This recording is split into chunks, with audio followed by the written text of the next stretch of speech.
ಇವ್ರ ಹತ್ರ ಸುತ್ತಾಡಿ ತಲೆನೇ ಕೆಟ್ಟೋಗಿದೆ. ಏನು ಮಾಡ್ಬೇಕಂತ ಗೊತ್ತಾಗ್ತಾ ಇಲ್ಲ. ಏನು ಒಂದು ಸಾರಿನೇ 2 ಸಾರಿನೇ ಹೋಗೋದು, 4 ಸಾರಿ ಹೋಗಿದ್ದೀನಿ.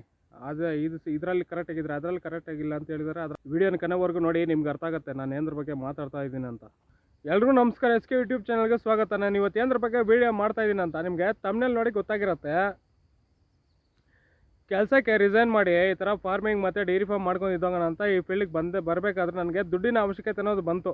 UN ನಂಬರ್ ಆ್ಯಕ್ಟಿವೇಟ್ ಮಾಡಿ PF ಅಮೌಂಟ್ ಎಷ್ಟಿದೆ ಅಂತ ಬ್ಯಾಲೆನ್ಸ್ ಚೆಕ್ ಮಾಡೋಣ ಅಂತ ಸೈಬರ್ಗೆ ಅಂತ ಹೋದೆ. ಅವ್ರ ಆಧಾರ್ ಮತ್ತು ಪಾನ್ ಕಾರ್ಡು ಪೇ ಸ್ಲಿಪ್ಪ ತೊಗೊಂಡು ಚೆಕ್ ಮಾಡಿ ನೋಡಿದ್ರು.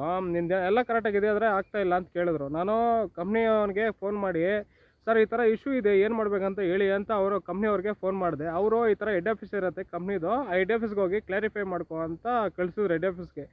ಹೆಡ್ ಆಫೀಸ್ಗೆ ಹೋದೆ. ಹೆಡ್ ಆಫೀಸ್ಗೆ ಹೋಗಿ ಈ ಥರ ಡಾಕ್ಯುಮೆಂಟ್ ಎಲ್ಲ ಬೇಕು ತಗೊಂಬ ಅಂತ ಹೇಳಿದರು. ನಾನು ಮನೆಗೆ ಬಂದು ಮತ್ತೆ ತಗೊಂಡು ಹೋದೆ. ಎರಡನೇ ಟೈಮು. ನಮ್ಮೂರಿಗೂ ಬೆಂಗಳೂರಿಗೂ ಒಂದು 110 ಕಿಲೋಮೀಟ್ರ್ ಅಷ್ಟು ಆ ಥರ ಡಿಸ್ಟೆನ್ಸ್ ಇರುತ್ತೆ. ನಾವು ಸ್ವಲ್ಪ ಬೆಳಗ್ಗೆನೇ ಎದ್ದು ಹೋಗ್ಬೇಕು PF ಆಫೀಸ್ಗೆ. ಅದರಿಂದ ತಗೊಂಡು ಹೋದೆ. ಅವನು ಮಾರ್ಕ್ಶೀಟ್ ಮತ್ತು ಆಧಾರ್ ಕಾರ್ಡ್ ಪಾನ್ ಕಾರ್ಡು ಕೇಳಿದ್ರು. ಮಾರ್ಕ್ಶೀಟಲ್ಲಿ ಏನು ಪ್ರೂಫ್ ಇರುತ್ತೋ ಆಧಾರ್ ಕಾರ್ಡ್ ಪಾನ್ ಕಾರ್ಡಲ್ಲಿ ಅದೇ ಇರಬೇಕು ಅಂತ ಹೇಳ್ದ ಅವರು. ಈ ಥರ ಏನು ಎಜುಕೇಷನ್ ಮಾರ್ಕ್ಶೀಟ್ ಇರುತ್ತಲ್ವ ಅದರಲ್ಲಿರೋ ಪ್ರೂಫೇ ಆಧಾರ್ ಕಾರ್ಡ್ ಮತ್ತು ಪಾನ್ ಕಾರ್ಡಲ್ಲಿ ಇರಬೇಕು ಅಂತ ಹೇಳಿದ್ರು ಅವರು ಈ ಥರ ವೆರಿಫೈ ಮಾಡಿದ್ರು. ಇದನ್ನು ಪ್ರೂಫ್ ಕರೆಕ್ಟಾಗಿದೆ ಅಂತ ಚೆಕ್ ಮಾಡಿದ್ರು. ನಂದು ಹೆಸರೆಲ್ಲ ಕರೆಕ್ಟಾಗಿದೆ ಆಧಾರ್ ಕಾರ್ಡಲ್ಲಿ ಪಾನ್ ಕಾರ್ಡಲ್ಲೆಲ್ಲ. ನನ್ನ ಮಾರ್ಕ್ಶೀಟಲ್ಲಿ ಬಂದ್ಬಿಟ್ಟು ನನ್ನ ಹೆಸರು ಕರೆಕ್ಟಾಗಿದೆ. ನಮ್ಮಪ್ಪ ಹೆಸರಿಗೆ ಇನ್ಸಿಲ್ ಅನ್ನೋದಿದೆ, G ಅಂತಿದೆ ನಮ್ಮಪ್ಪ ಹೆಸರಿಗೆ ಇನ್ಸಿಲ್ಲು. ಆಧಾರ್ ಕಾರ್ಡಲ್ಲಿ ಪಾನ್ ಕಾರ್ಡಲ್ಲಿ ಇನ್ಸಿಲ್ ಅನ್ನೋದು ಇಲ್ಲ ನಮ್ಮ ಅಪ್ಪಂದು. ಸರ್ ಈ ಥರ ನಾನಲ್ವಾ ಕೆಲಸ ಮಾಡಿರೋದು, ನಮ್ಮಪ್ಪ ಏನಕ್ಕೆ ಸರ್ ಇನ್ಸಿಲ್ಲು ಅದೆಲ್ಲ ಅಂತ ಕೇಳಿದೆ. ಇಲ್ಲಪ್ಪ ಡಾಕ್ಯುಮೆಂಟ್ ಅನ್ನೋದು ಕರೆಕ್ಟಾಗಿರಬೇಕು, ಮಾರ್ಕ್ಶೀಟಲ್ಲಿ ಏನಿರುತ್ತೋ ಅದೇ ಥರ ಇದರಲ್ಲಿ ಇರಬೇಕು ಪ್ರೂಫಲ್ಲಿ ಅಂತ ಕೇಳಿದ್ರು. ಹೌದಾ ಅಂತ ಈ ಥರ ಇದನ್ನೆಲ್ಲ ರೆಡಿ ಮಾಡಿಸ್ಕೊಂಬ ಅಂತ ಹೇಳಿದ್ರು. ನಾನು ಮತ್ತೆ ಸೈಬರ್ಗೆ ಹೋಗಿ ಪಾನ್ ಕಾರ್ಡ್ ಮತ್ತು ಆಧಾರ್ ಕಾರ್ಡನ್ನು ಕ್ಲೀನಾಗಿ ಅಪ್ಡೇಟ್ ಮಾಡಿಸಿ, ಈ ಮಾರ್ಕ್ಶೀಟಲ್ಲಿ ಯಾವ ಥರ ಪ್ರೂಫ್ ಇರುತ್ತೋ ಅದೇ ಥರನೇ ಪ್ರೂಫನ್ನು ಇದರಲ್ಲಿ ಇದು ಮಾಡಿಸಿ ಮತ್ತೆ ಹೋದೆ PF ಆಫೀಸ್ಗೆ ತಗೊಂಡು. ಅದು ಆಧಾರ್ ಕಾರ್ಡ್ ಮತ್ತು ಪಾನ್ ಕಾರ್ಡು ಒಂದು ಪೋಸ್ಟಲ್ಲಿ ಕೊಟ್ಟರು ಅವರೆಲ್ಲ ಎರಡೂ. ಒಂದು 40 ದಿನದಲ್ಲಿ ಒಳಗಡೆ ಬಂದುಬಿಡ್ತು ಎಲ್ಲ ಕ್ಲಿಯರಾಗಿ ಡಾಕ್ಯುಮೆಂಟ್ ಎಲ್ಲ.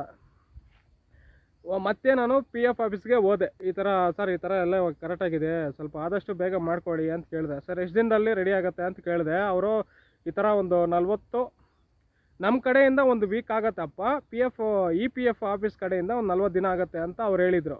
ಹೌದಾ ಅಂತ ಸರಿ ಅಂತ ಹೇಳ್ದೆ.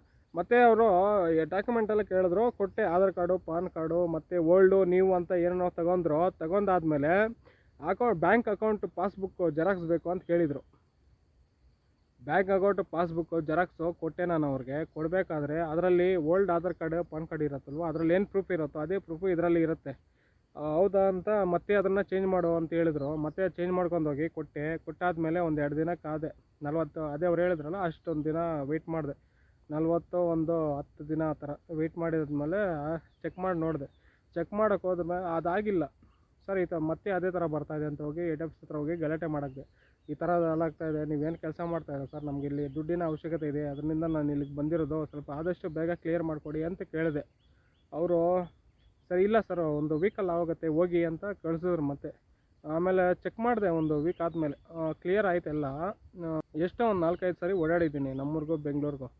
ಈ ಒಂದೇ ಅವರು ಕೆಲಸ ಅನ್ನೋದು ಕ್ಲಿಯರಾಗಿ ಮಾಡಿಕೊಡಲ್ಲ ಅವರು. ಅದಕ್ಕೆ ನೀವು ಕೆಲಸಕ್ಕೆ ಸೇರೋಕ್ಕೆ ಮುಂಚೆನೇ ನೀವು ಡಾಕ್ಯುಮೆಂಟ್ಸ್ ಅನ್ನೋದು ಕ್ಲಿಯರಾಗಿ ಇಟ್ಕೊಳ್ಳಿ. ನಿಮ್ಮೊಂದು ಎಜುಕೇಷನ್ ಮಾರ್ಕ್ಶೀಟಲ್ಲಿ ಏನಿರುತ್ತೋ ಡಾಕ್ಯುಮೆಂಟ್ ಪ್ರೂಫು ಅದೇ ಥರನೇ ಆಧಾರ್ ಕಾರ್ಡ್ ಮತ್ತು ಪಾನ್ ಕಾರ್ಡಲ್ಲಿ ಇಟ್ಕೊಂಡಿದ್ದು ಕೆಲಸಕ್ಕೆ ಹೋಗಿ. ನಿಮ್ಮ PF ಏನಾದರೂ ಅಪ್ಲೈ ಮಾಡಬೇಕಾದ್ರೆ ನಿಮ್ಗೆ ಇಶ್ಯೂ ಬರ್ಬೋದು. ಅದರಿಂದ ಹೇಳ್ತಾ ಇದ್ದೀನಿ ವಿಡಿಯೋ ಮಾಡಿರೋದು.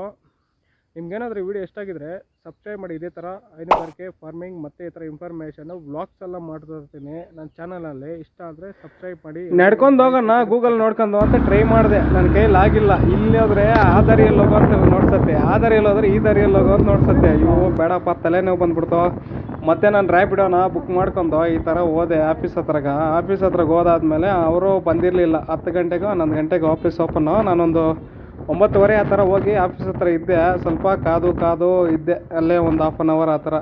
ಫೈನಲ್ಲಾಗಿ ಬಂದಾದಮೇಲೆ ಸ್ವಲ್ಪ ಹೇಳಿದೆ, ಈ ಥರ ಇದು 4ನೇ ಸತಿ ಬಂದಿರೋದು, ಸ್ವಲ್ಪ ಕ್ಲಿಯರ್ ಮಾಡಿಕೊಟ್ಬಿಡಿ ಅಂತ. ಆಯಿತು ಕ್ಲಿಯರ್ ಆಗುತ್ತೆ ನಮ್ಮ ಕಡೆಯಿಂದ ಆಗ್ಬಿಡುತ್ತೆ ಹೋಗಿ ಅಂತ ಹೇಳಿದ್ರು. ನೋಡಬೇಕು ಅಂದರೆ ನಾನು ಫಸ್ಟೇ ಈ ವಿಡಿಯೋ ಶೂಟ್ ಮಾಡಿ ಇಟ್ಕೊಂಡಿದ್ದೆ ಈ ಥರ ಹಾಕೋಣ ಅಂತ, ಅದರಿಂದ ವಾಯ್ಸ್ ಅವ್ರು ಕೊಟ್ಟು ರೆಕಾರ್ಡ್ ಮಾಡಿ ಹಾಕ್ತಾ ಇದ್ದೀನಿ. ಆಫೀಸ್ ಬಂದ್ಬಿಟ್ಟು ಕೋರ್ಮಂಗ್ಲದಲ್ಲಿರೋದು. ಕೋರ್ಮಂಗ್ಲದಿಂದ ಮತ್ತೆ ನಾನು ಟ್ರಿನಿಟಿ ಮೆಟ್ರೋರ್ಗೆ ಹೋಗಿ ಟ್ರಿನಿಟಿಯಿಂದ ಟಿನ್ ಫ್ಯಾಕ್ಟ್ರಿಯಲ್ಲಿ ಇಳ್ಕೊಂಡು ಅಲ್ಲಿಂದ ನಮ್ಮದು ಕೋಲಾರ್ಗೆ ಬಸ್ಸಲ್ಲಿ ಹತ್ತು ಹೋಗ್ತಾ ಇದ್ದೀನಿ ಇವಾಗ. ಈ ಥರ ಆಗಿದೆ. ನೀವು ಯಾರಾದರೂ ಕೆಲಸಗಳಿಗೆ ಹೋಗ್ತಾ ಇದ್ರೆ ಸ್ವಲ್ಪ PF ಅನ್ನೋದು ಪ್ರೂಫು ಕರೆಕ್ಟಾಗಿ ಇಟ್ಕೊಳ್ಳಿ.